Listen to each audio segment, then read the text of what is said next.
Bismillahirrahmanirrahim. Assalamualaikum warahmatullahi wabarakatuh.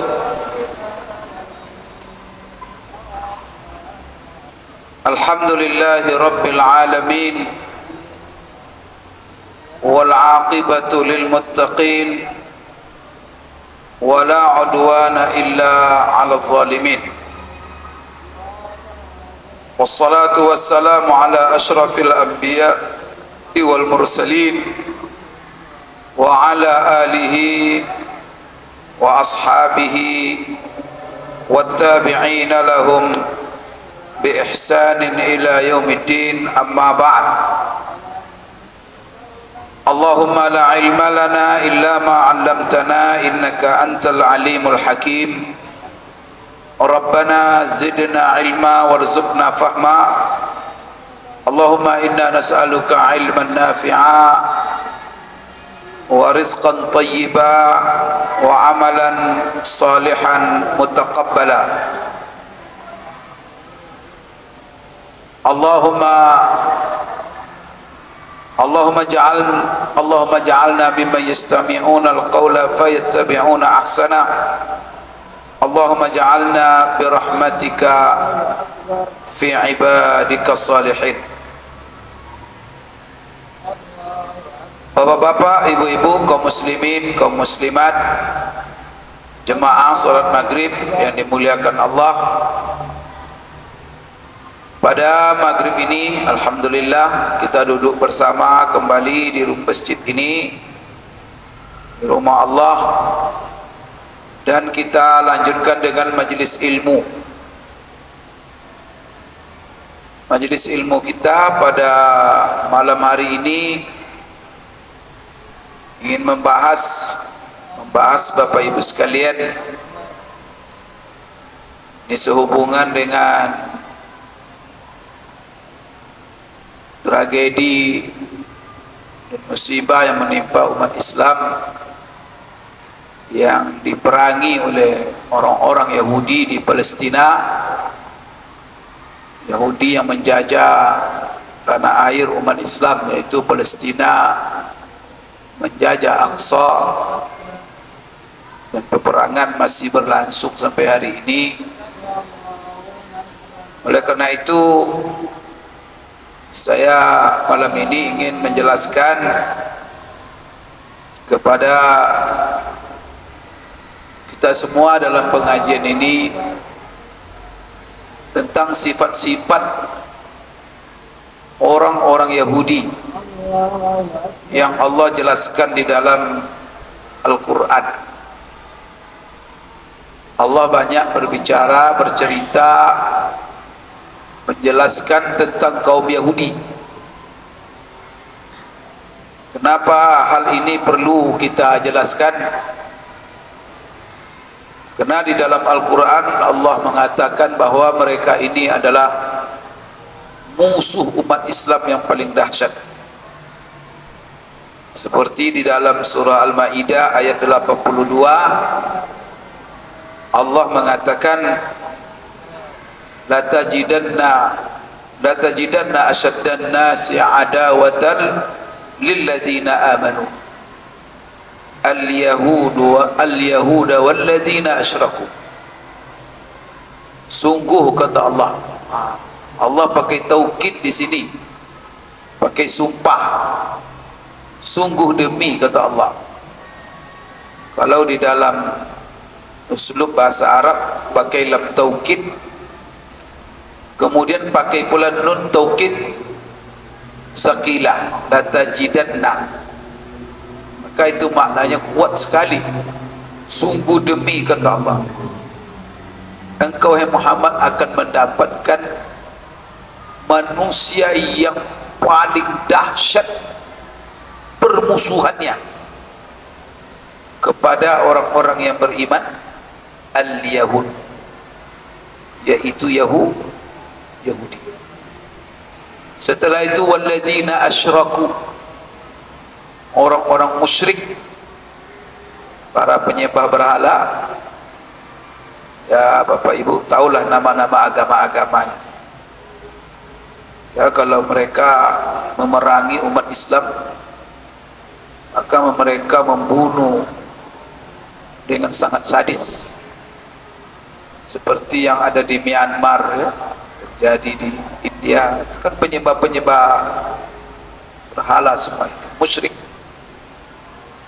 Jadi di sini Allah mengatakan bahwa mereka itu adalah manusia yang paling dahsyat, asyaddan nasi adawa lilladzina amanu al-yahud walladzina asyraku. Kemudian kita perlu juga membicarakan sifat-sifat mereka ini, karena banyak kita barangkali orang-orang Islam mengutuk orang-orang Yahudi, tapi sifatnya sama dengan Yahudi. Dari sisi sifatnya sama Yahudi. Karena itu perlu kita mengkaji supaya kita mengetahui apa sifat-sifat mereka, dan jangan sampai kita hidup mencontoh dan berperilaku seperti perilaku orang-orang Yahudi itu. Maka kita setiap rakaat solat berlindung kita kepada Allah, berdoa kita kepada Allah, semoga Allah selalu membimbing kita, memberikan hidayah kepada kita, supaya kita tetap hidup di atas siratal mustaqim, yaitu ihdinas siratal mustaqim. Kemudian berlindung kita kepada Allah supaya Allah menjauhkan kita, menjaga kita, orang-orang yang beriman. Berdoa kita tu setiap rakaat solat supaya kita tidak mengikuti cara-cara hidup, perangai, perilaku, sifat orang-orang yang mana Allah mengutuk mereka. Maka kita katakan dalam surah Al-Fatihah, kita baca terus, ihdinas siratal mustaqim siratal ladzina an'amta 'alaihim ghairil maghdubi 'alaihim. Kalau kita melihat buku-buku atau kitab-kitab tafsir, siapa yang dimaksud dengan ghairil maghdubi 'alaihim? Orang-orang yang engkau kutuk mereka, ya Allah. Mereka adalah kaum Yahudi. Bagaimana kita setiap hari, bukan tiap hari lagi, tiap rakaat solat, mau solat fardu, solat sunat, solat jenazah, tak lupa kita membaca Fatihah, karena Fatihah itu rukun solat. Dalam Fatihah kita itu ada di situ doa berlindung kita kepada Allah. Apa makna berlindung? Mohon kita penjagaan, perlindungan, pemeliharaan dari Allah Subhanahu wa taala, supaya kita tidak sampai terjerumus hidup dengan cara-cara mereka orang-orang Yahudi. Di dalam Al-Quran Allah sudah menjelaskan sifat-sifat mereka. Maka pada malam ini ada banyak sifat-sifat mereka yang Allah sebut dalam Al-Quran. Mari kita jelaskan satu persatu, tapi tidak semuanya, tapi secara global. Maka di sini kenapa kita baca sifat-sifat ini? Kita baca untuk kita hindari.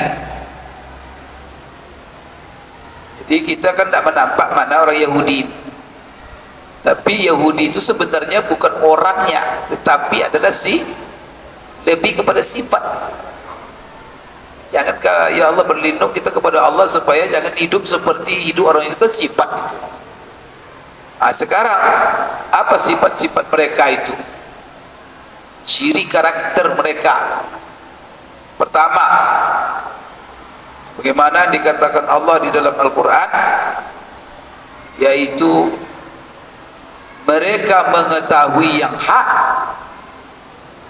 tetapi mereka menyembunyikannya, dan mereka berkomplotan, bekerja sama menyembunyikan kebenaran itu. Jadi itu apa namanya, sifat orang-orang Yahudi. Jadi mereka tahu yang hak. Jadi mereka itu dikutuk tahu yang hak, kemudian yang hak itu disembunyikan. Dan bahkan bukan satu orang, dua orang menyembunyikan, sepakat, berkomplotan, bekerja sama mereka antara sesama mereka menyembunyikan kebenaran itu,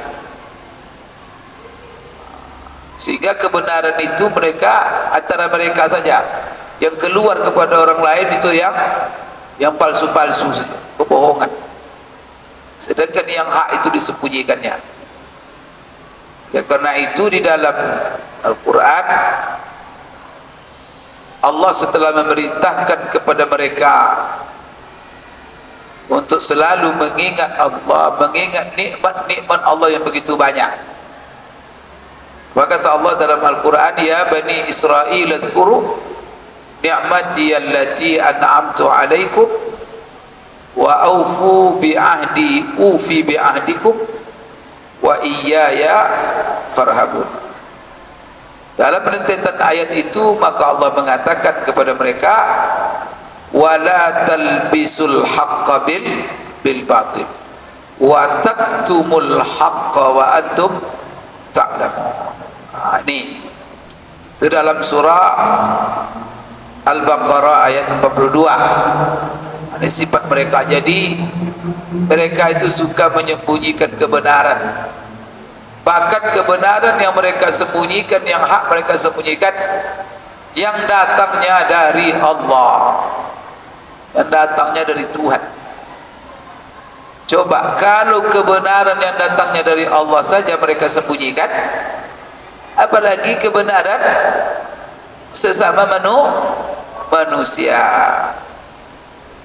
Maka mereka itu kerjanya membolak-balikkan fakta.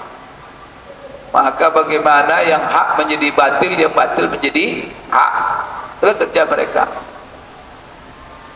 Maka itulah terbalik sifat umat Islam. Kalau umat Islam itu watawasau bil haq, ya kan? Kalau mereka watawasau fi kitmanil haq, mereka saling bekerja sama menyembunyikan yang hak.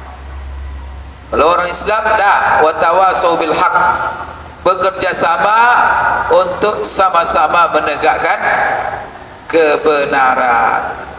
Jadi dalam ayat itu ada dua hal yang dilarang oleh Allah kepada mereka. Pertama sekali, wala talbisul haqqa bil batil. Ini mencampur adukan yang hak dengan yang batil. Itu yang pertama yang Allah larang. Kenapa Allah larang? Berarti itulah realita kehidupan mereka, itulah sifat mereka. Maka ketika ayat ini turun, mereka kan ada di tengah-tengah Rasulullah SAW. Ini surah Al-Baqarah. Surah Al-Baqarah di mana turun? Yaitu turun di Madinah. Dan turunnya surah Al-Baqarah di Madinah itu di awal Rasulullah datang di Madinah, awal hijrah. Awal hijrah turun surah Al-Baqarah, yang mana surah Al-Baqarah banyak menceritakan tentang Yahudi. Kenapa? Karena Rasulullah ketika berpindah dari Mekah ke Madinah, siapa masyarakat yang dihadapinya, komunitas yang paling berbahaya yang dihadapinya? Komunitas Yahudi. Bahkan Yahudi di Madinah itu ada 3 kabilah. Ada namanya Bani Quraizah, ada namanya Bani Kainuqa, dan ada namanya Bani Nadir. 3 kabilah besar. Sekarang Rasulullah hadir Nabi ada di tengah-tengah mereka. Itu wajib mereka beriman kepada Rasulullah sallallahu alaihi wasallam. Kemudian kenapa banyak itu Allah menceritakan tentang Yahudi itu? Ya, sebenarnya Allah mendorong supaya mereka beriman, dan Allah membeberkan sifat-sifat mereka. Salah satunya Allah katakan, jangan kalian campur adukan yang hak dan yang batil, jangan kamu sembunyikan yang hak. Salah satu yang hak yang mereka sembunyikan adalah kerasulan Nabi kita Muhammad sallallahu alaihi wasallam.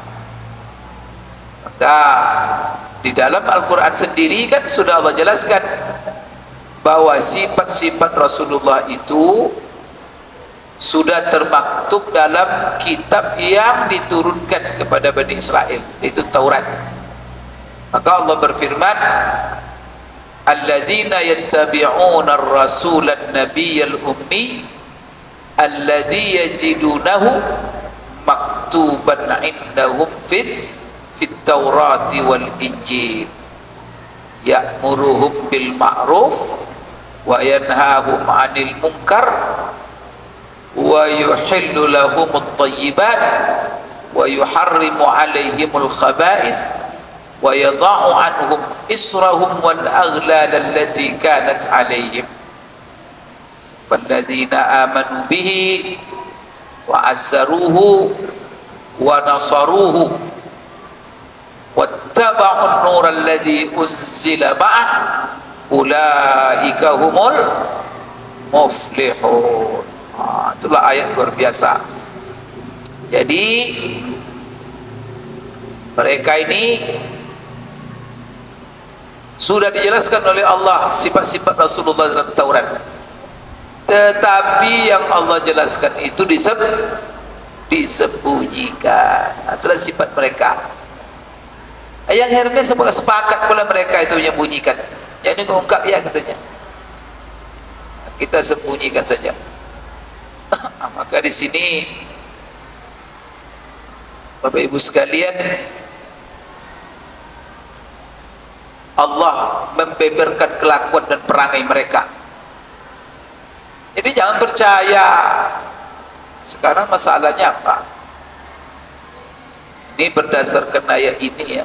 Ini kan Allah mengatakan ini, sifat mereka itu menyembunyikan yang hak. Yang herannya sekarang, sumber-sumber informasi dunia ini di tangan mereka. Berita-berita dunia mereka yang menguasai. Mana itu? Coba.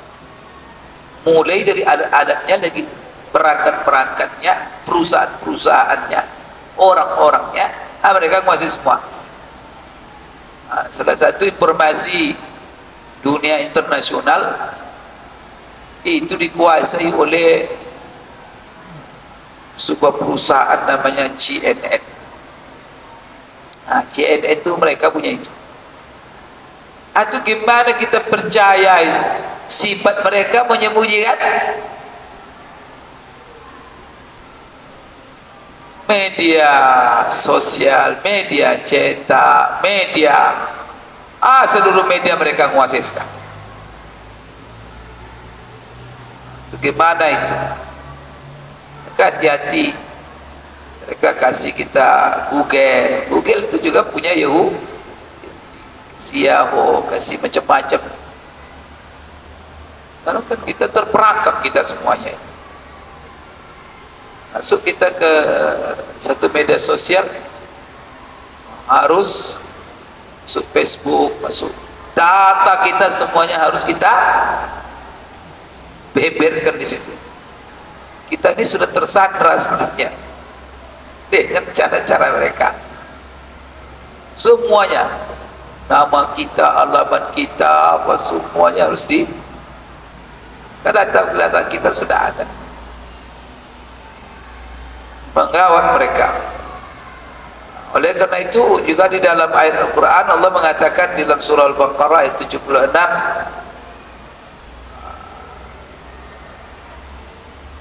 Ini juga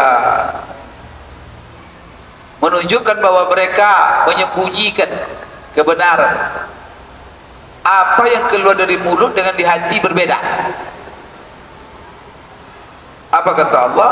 Wa idza laqul ladzina amanu qalu amanna wa idza khala ba'duhum ila ba'din qalu atuhadditsunahum bima fatahallahu alaikum liyuhajjukum bihi 'inda rabbikum afala taqilun. Dalam surah Baqarah juga, wa idza laqul ladzina amanu qalu amanna wa idza khalau ila syayatinihim qalu inna ma'akum innama nahnu mustahzi'un.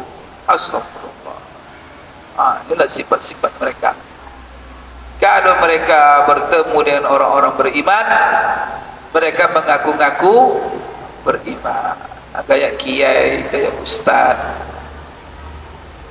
mencoba bersorban. Tapi kalau mereka bertemu dengan setan-setannya, beda lagi. Berarti apa? Ketika bertemu dengan beriman, dia ngaku beriman, kembali ke setannya, tidak ada itu katanya. Kami cuma bermain-main ke mereka aja itu. Astagfirullah. Ada sifat mereka itu. Mengolok-olok. Jadi ini munafik orang ahli kitab, yaitu dari kalangan Yahudi. Jadi mereka dengan lidah mereka mengatakan sesuatu yang sangat berbeda dengan apa yang mereka sembunyikan. Maka salah satu yang mereka sembunyikan hak, itulah tadi saya katakan sifat Rasulullah SAW. Kemudian apa yang telah Allah bebarkan tentang Nabi kita Muhammad SAW dalam Taurat dan Injil. Jadi mereka sembunyikan, dan bahkan ayat-ayat tentang Nabi itu mereka hapus. Dia hapusnya ayat itu, wajar itu. Ayat Allah dihapusnya. Tapi kadang-kadang ada yang tidak terhapus. Disitulah nampak kebenaran itu.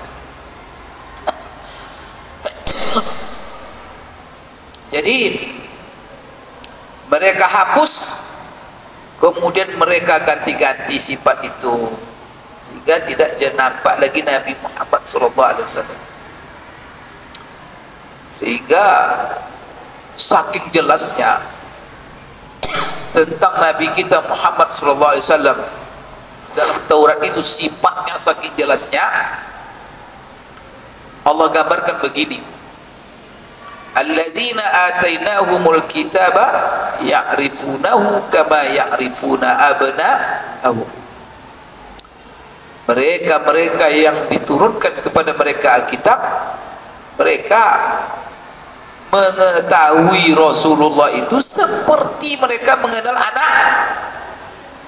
anak-anak mereka, putra-putra mereka. Coba bayangkan, perhatikan detail sekali sifat Rasulullah di dalam Taurat itu.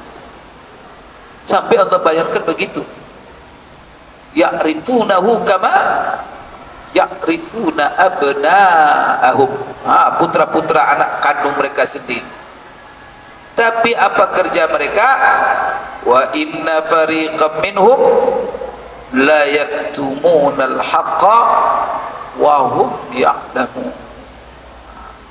Tapi segolongan mereka, apa kerjanya? Menyembunyikan yang hak itu, padahal mereka sangat tahu. Berilmu tapi disembunyikannya.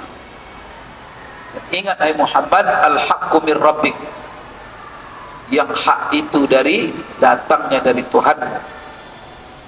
Sedangkan yang datang dari Yahudi itu, yang menyeleweng-nyelewengkan itu batil. Oleh karena itu, fala takunanna minal mumtarin. Ini sifat-sifat yang Allah jelaskan. Jadi di dalam Taurat itu mereka sudah dapatkan, sudah mereka tahu siapa nama Nabi kita Muhammad SAW, bagaimana sifat-sifatnya. Jadi seharusnya dengan pengetahuan ini sebenarnya menjadi faktor terkuat untuk membuat mereka beriman, kemudian membenarkan atau meyakini kebenaran risalah Rasulullah SAW. Dan ini seharusnya kenapa Allah turunkan Taurat itu dan dibeberkan sifat Rasul, supaya ini menjadi faktor terpenting untuk mereka menjadi pengikut Rasulullah SAW. Dan mereka sendiri telah memberikan kabar gembira akan diutusnya Rasulullah SAW itu sebelum lahirnya Rasulullah. Sehingga kan ada cerita seperti Salman Al-Farisi, bagaimana dia mencari Rasulullah dengan ciri-ciri yang diceritakan orang-orang Yahudi yang mereka itu baca itu dalam kitab Taurat. Berarti apa? Mereka sendiri ikut memberitakan itu bahwa Rasulullah itu akan bangkit. Ini Allah gambarkan di dalam surah Al-Baqarah, walamma ja'ahum kitabun min 'indillahi musaddiqun lima ma'ahum wa kanu min qablu yastaftihuna 'ala allazina kafaru falamma ja'ahum ma 'arafu kafaru bih. Itu. Jadi pertama kan turun kepada mereka Taurat. Kemudian sebelum Rasulullah itu diutus, mereka sudah memberi kabar gembira dengan akan lahirnya Nabi. Cuman setelah Rasulullah lahir dan diutus, falamma ja'ahum ma'arafu, ketika apa yang telah mereka ketahui tentang sifat Nabi apa itu benar-benar sudah hadir Nabi itu, kafaru bihi, lalu mereka kafir. Maka apa kata Allah? Maka Allah cap mereka itu kafir, kemudian Allah laknat mereka.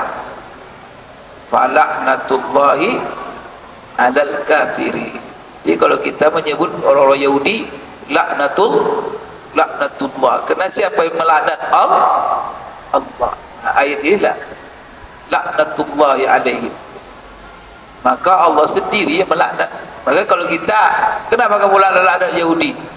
Kita kan baca Quran, yang melaknat mereka itu Allah. Itu coba lihat di dalam surah Al-Baqarah ayat 89. Falaknatullahi al-kafirin. Di sini ya maksudnya karena Allah cap mereka kafir karena menyembunyikan kebenaran, kemudian mereka kafir dengan Rasulullah SAW, maka langsung Allah katakan falaknatullahi alal kafirin. Maka di sini Bapak Ibu sekalian, ini sifat pertama mereka ya. Dan ini banyak hadis-hadis yang menjelaskan bahwa Bapak Ibu sekalian, mereka mengenal sifat-sifat Rasulullah SAW, tapi mereka sembunyikan. Ini sifat pertama. Jadi menyembunyikan yang hak, kemudian mengetahui yang hak dan mereka sembunyikan, dan mereka berkolaborasi, sepakat mereka menyembunyikannya. Kedua, apa sifat mereka? Sifat mereka itu adalah merubah-rubah, menyelewengkan, merubah-rubah firman Allah dan yang terdapat di dalam kitab-kitabnya. Kemudian juga merubah-rubah sabda-sabda Rasulullah SAW. Ini kerja mereka juga ini, menyelewengkan, menyimpangkan, merubah-rubah, tahrif. Maka Taurat, Injil itu banyak mereka rubah-rubah.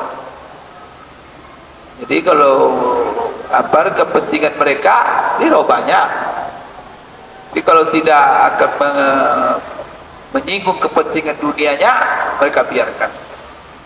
Jadi mereka rubah kadang-kadang lafaznya itu mereka rubah. Yang kadang-kadang mereka rubah lafaznya tetap, tapi maknanya yang mereka geser-geser. Di sini Allah mengatakan dalam surah Al-Baqarah ayat 75, afatatma'una an yu'minu lakum wa qad kana fariqum minhum yasma'una kalam Allah thumma yuharrifunahu min ba'di ma aqaluhu wa hum ya'lamun. Jadi itu ya, ini kan menjadi pelajaran semua ini.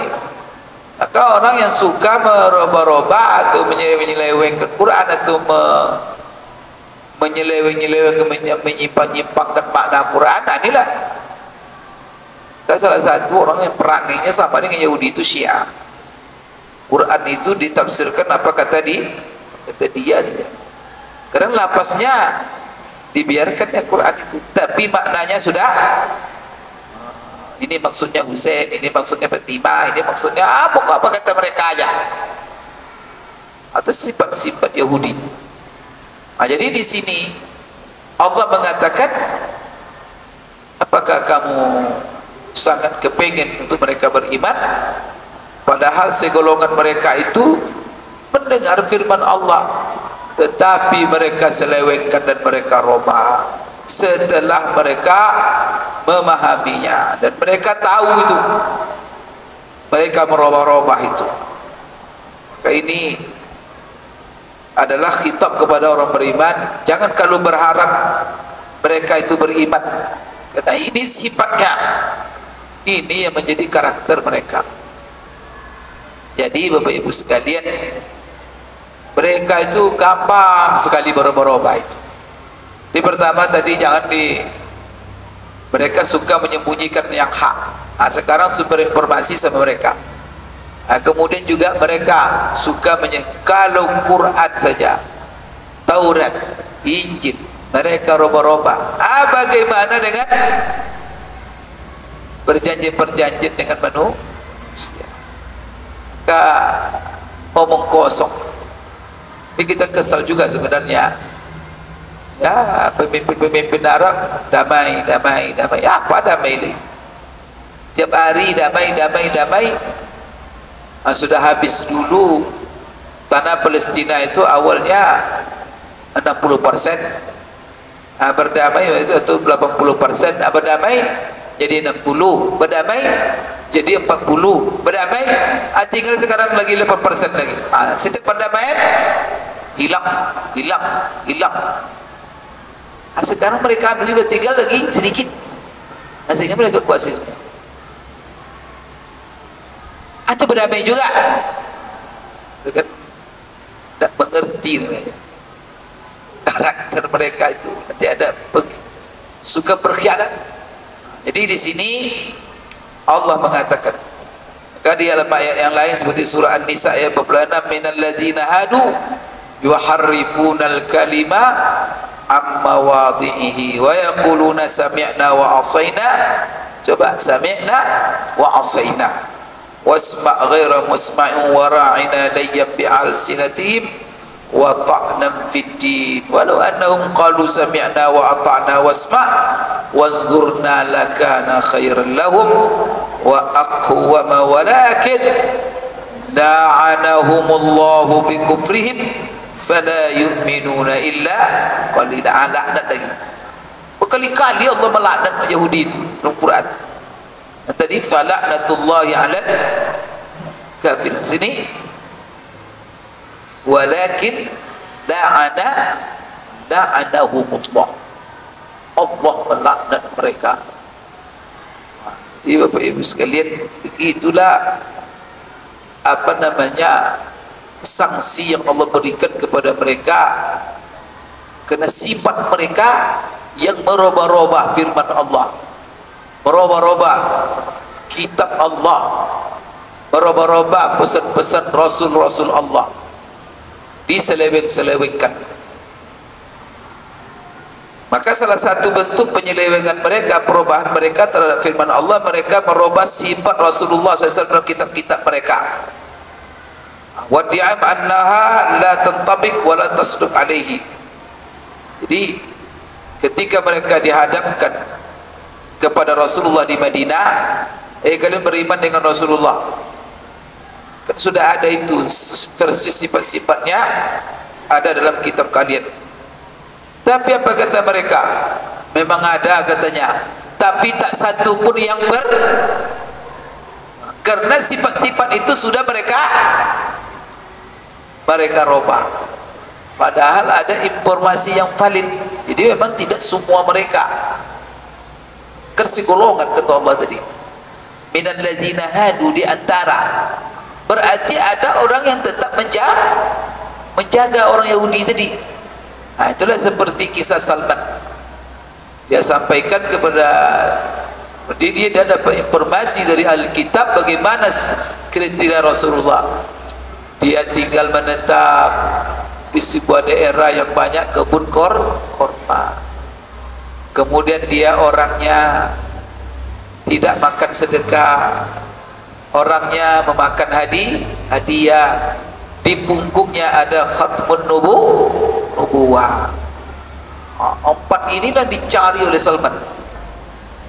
Kelana dia sampailah di Madinah, di Jazirah Arab, dan itu penuh dengan kebun korma. Dilihatnya hijau, wah ini persis nih, dapat satu. Cari-carinya Rasulullah kena ketemu Nabi di Madinah. Cuma dia menguji 3 sifat lagi. Pertama adalah dia tidak memakan sedekah. Dicobalah oleh Salman dalam satu pertemuan membawa satu piring korma dan menyodorkannya kepada Rasulullah. Ketika disodorkan Rasulullah kepada Rasulullah, saya tanya, korma apa itu? Maka apa kata Salman? Korma sedekah untukmu. Lalu Rasulullah bilang, saya tidak makan itu, berikan kepada sahabatku. Maka Rasulullah tak sentuh sama sekali. Sudah dapat satu tanda lagi, ini benar nih. Besok diuji lagi. Salman membawa sepiring korma, kemudian dihidangkan, sodorkan kepada Rasulullah. Rasulullah tanya, korma apa itu? Korma hadiah untukmu. Maka pas mendengar hadiah, langsung Rasulullah makan. Setelah itu tidak sabar lagi Salman, langsung dia minta kepada Rasulullah, minta dibukakan bajunya untuk melihat tanda khatmun nubuwah di punggung Rasulullah sallallahu alaihi wasallam. Rasulullah ini orangnya baik. Kita tersinggung, kita itu kena buka baju Rasulullah, nampak oleh dia cap khatmun nubuwah, ibarat daripada daging menonjol di punggung Rasulullah. Di situ tertulis khatmun nubuwah. Langsung dipeluknya Rasulullah, langsung dia beriman. Kenapa? Berarti apa? Masih ada kitab yang ada di tangan sebagian mereka yang belum diseleweng.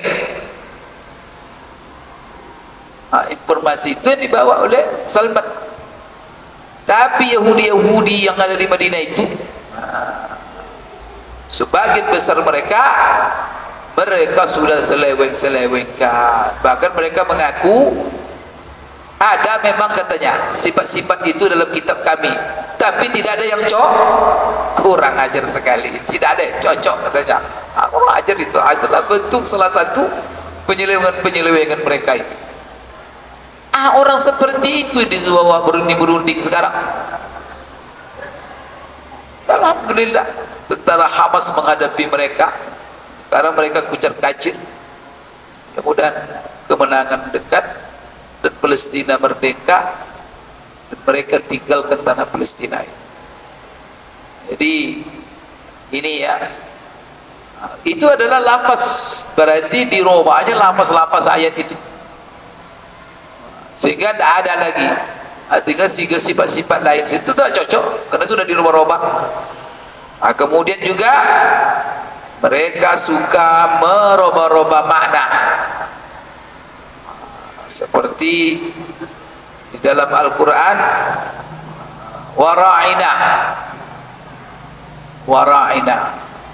Maka mereka akan kepada Rasulullah mengatakan ra'ina. Oleh karena itu Allah melarang kepada orang-orang yang beriman mengatakan kepada Rasulullah ra'ina walakin unzurna. Karena ra'ina ini maknanya sebenarnya benar, ada makna benar, hak. Makna benar itu dari kata ra'a yura'i. Kemudian kalau fi'il amarnya ra'i. Tetapi oleh mereka dimaknakan dengan satu kata ra'inan dari kata ru'una. Ru'una ini sifat-sifat jelek. Maka apa? Kalau bilang ra'ina, kamu bego, kamu jelek, kamu buruk, macam-macam, itu adalah caci makian. Padahal maknanya bagus, diselewengkan makna lapas itu. Ini adalah salah satu sifat mereka, merubah-rubah makna. Jadi lapas mereka rubah, kitab itu makna mereka rubah. Oleh karena itu Allah laknat mereka. Fa walakin la'anahumullahu bikufrihim fala yu'minuna illa qalila. Mereka yang beriman itu hanya sedikit. Banyak sekali celaan-celaan Allah kepada mereka. Salah satunya juga wailul, celaka, fa wailul lahum mimma katabat aydihim wa wailul lahum mimma yaksibun. Kira kena masuk waktu masuk Isya, insyaallah nanti kita sambung mengkaji sifat-sifat Yahudi dalam Al-Quran. Lebih kurang ada 15 sifat. Kita kaji ini supaya jangan ada kita orang-orang beriman meniru sifat-sifat mereka. Qul qouli hadza wastaghfirullah li wa lakum. Subhanakallahumma rabbana wa bihamdik asyhadu an la ilaha illa anta astaghfiruka wa atubu ilaik. Assalamualaikum warahmatullahi wabarakatuh.